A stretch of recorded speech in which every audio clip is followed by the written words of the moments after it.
Kjo letër e shkruar në ririn e tij pasqyron natyrën e tij të pastër dhe karakterin e tij fisnik. Letra ishte shkruar në persisht dhe unë do të lexoj një pjesë të saj duke u drejtuar babait të tij me sy premtuar shkruan.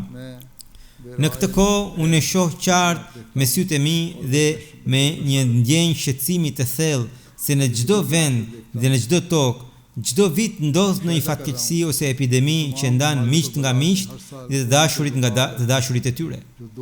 Nuk ka asnjë vit në të cilin të mos kem parë zjarre të ndezura dhe sprova të dhimbshme që krijojnë skena të ngjashme me trazirat e ditës së gjykimit.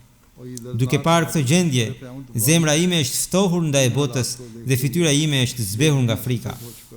Edhe në kohët tona, gjendja e botës na kujton se zjarre po shpërthejnë nga çdo anë. Prandaj ne duhet të forcojmë gjithnjë më shumë lidhjen tonë me Allahun e Madhërisëm.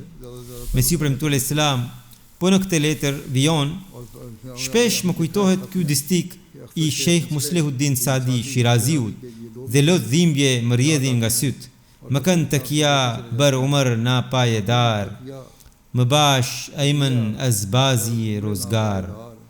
Mos u mbështet në këtë jetë kalimtare dhe mos e konsidero veten të sigurt nga përpjekjet e kësaj bote.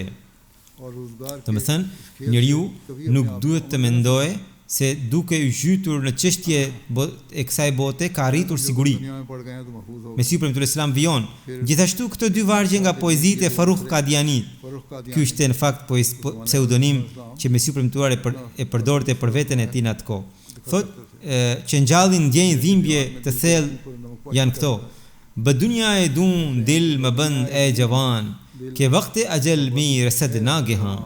O rini, o i ri, mos e lidh zemrën me këtë botë të ulët, sepse ora e caktuar e vdekjes vjen papritur.